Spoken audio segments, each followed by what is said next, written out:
Captain Miller.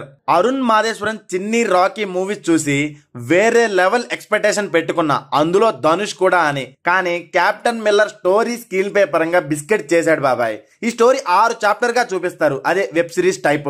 Starting లో ఏమో బాగానే ఉంది, ఇక రచ్చ స్టార్ట్ అయితే అనుకునే లోపే హై మూమెంట్ వస్తుంది అనుకునే లోపే సినిమా అయిపోయింది. స్టోరీ ఏం రివీల్ చేయను, ఆ చేసిన ఇబ్బంది ఏం లేదులే. కానీ బ్రిటిష్ వాళ్ళు రాజులు ఉంటారు బాబాయ్. బ్రిటిష్ వాళ్ళు మిల్లర్ కోసం, అదే మన అగ్నిశ్వర్ కెప్టెన్ మిల్లర్ కోసం వెతుకుతూ ఉంటారు. గుడి దగ్గర ఉండే తెగ ప్రజలు, ఆ అణచివేత, బ్రిటిష్ వాళ్ళు కెప్టెన్ మిల్లర్ ని ఎందుకు పట్టుకోవాలనుకుంటున్న బ్రిటిష్ వాళ్ళు చుట్టూ స్టోరీ తిరుగుతుంది. ఇంట్రెస్టింగ్ గా కాదు, కొంచెం బోరింగ్ గా. ఈ సినిమాలో ప్లస్ పాయింట్స్ ఉన్నాయి బాబాయ్, చాలానే ఉన్నాయి. అవి కూడా ధనుష్ యాక్టింగ్ మెయిన్ క్యాక్ ఉంటది, మంచి క్యారెక్టరే. కానీ సరైన జస్టిఫికేషన్ ఇవ్వాల సినిమా మొత్తం మీద. శివన్న, సందీప్ కిషన్ క్యారెక్టర్ ని పెద్దగా చూపించాల, కొంచెం సేపే ఉంటారు. కానీ దానిలో డెప్త్ ని జస్టిఫికేషన్ చేసి సాటిస్ఫై చేయలేదు. హీరోయిన్ ప్రియాంక కూడా పర్లేదు అనిపించింది. సినిమాలో చూపించిన లొకేషన్ చాలా రియలిస్టిక్ గా ఉంటాయి. ఈ మధ్య సినిమాలన్నీ సెట్స్ వేసి ఆర్టిఫిషియల్ గా అనిపిస్తాయి కదా, కెప్టెన్ మిల్లర్ మూవీలో అస్సలు అలాంటి డిసప్పాయింటే ఉండదు. చాలా రియలిస్టిక్ గా ఉంటాయి ప్రతి సీను. ఈ సినిమాలో ఒక సీన్ లో బ్యాక్గ్రౌండ్ నిప్పు కాలుతుంటే సీన్ ఉంటది బాబాయ్, అది నిజంగా ఫైర్ వెనక మనం ఉంటే షాడో లానే కనపడుతుంది.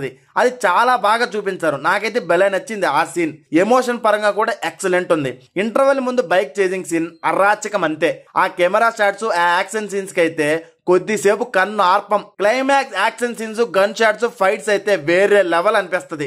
శివన్నకి, సందీప్ కిషన్ కి ఇచ్చిన ఎలివేషన్ కూడా మనకి బెలే హై మూమెంట్ అనిపిస్తుంది అక్కడ. ఎలాంగో కుమార్వెల్, ఈయన క్యారెక్టర్ చాలా బాగుంటది, బెలే చేశారు. మంచి క్యారెక్టర్ బాగా చూపించారు. రిమైనింగ్ ఆల్ యాక్టర్స్ కానీ ఎమోషన్ సీన్స్ కానీ బాగానే వర్కౌట్ అయ్యాయి. మెయిన్ మ్యూజిక్ బాబాయ్, బీజిఎం కూడా చాలా బాగుంది, నాకైతే చాలా బాగా అనిపించింది. జీవి ప్రకాష్ మంచి న్యాయం చేశాడు. ఒక్కొక్క చోట మ్యూజిక్ ఎలివేషన్స్ ఇచ్చాడు, వేరే లెవెల్ అనిపించింది, బాగా వర్కౌట్ అయింది. సినిమాటోగ్రఫీ అయితే కేక. ఇంటర్వెల్ క్లైమాక్స్ సీన్స్ లో ఉన్న సినిమాటోగ్రఫీ వేరే లెవెల్. బైక్ చేజింగ్ సీన్స్ దగ్గర ఫ్లయింగ్ షాట్స్ గానీ, ఆ మోకోవెట్ కెమెరా షాట్స్ నెక్స్ట్ లెవెల్ అనిపిస్తాయి. Bike scenes, action scenes, choreography కూడా నెక్స్ట్ లెవెల్లో చేశారు. ధనుష్ అయితే బీభత్సం సృష్టించాడు యాక్షన్ సీన్స్ లో. అయితే డైరెక్షన్ మనకు బాగానే అనిపిస్తుంది, కానీ స్టోరీ స్క్రీన్ పై ఇంట్రెస్టింగ్ అనిపించదు. కొత్తదనం లేదు కాబట్టి మనం కొంచెం డిసప్పాయింట్ అయితే అవుతాం బాబాయ్. 5 చాప్టర్స్ అంటారు కదా, దానికి పెట్టిన పేరు ఒక తగ్గ జస్టిఫికేషన్ అస్సలు చేయలేదు.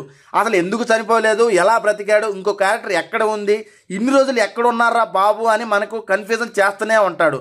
హీరో ప్లాన్స్ ఏంటి, ఎక్కడికి వెళ్తాడు, ఎక్కడికి వెళ్ళాడు, అసలు ఎందుకు వచ్చాడో అన్న ఫీల్ అయితే మనకు అనిపించదు. ఫైనల్ గా సినిమా ఒకసారి చూసేయచ్చు, ఎందుకంటే యాక్షన్ సీన్స్, ధనుష్ కోసం ఎలివేషన్స్ చాలా రియలిస్టిక్ గా, లొకేషన్స్ కూడా రియలిస్టిక్ గా చాలా బాగున్నాయి. కానీ స్టోరీ స్క్రీన్ పై ఎక్స్పెక్ట్ చేయకుండా వెళ్ళి action scenes, Dhanush acting, emotional పరంగా ఎక్స్పెక్ట్ చేస్తే సినిమా నచ్చుతుంది. కెప్టెన్ మిల్లర్ మూవీ మీకు ఎలా అనిపించిందో అలా కామెంట్ చేసి, మన ఛానల్ ని సబ్స్క్రైబ్ చేసి, ధనుష్ మూవీస్ ఎవరెవరికి ఇష్టమో అలా కామెంట్ చేసి, ఆ సినిమాలు కూడా కామెంట్ చేసేయండి.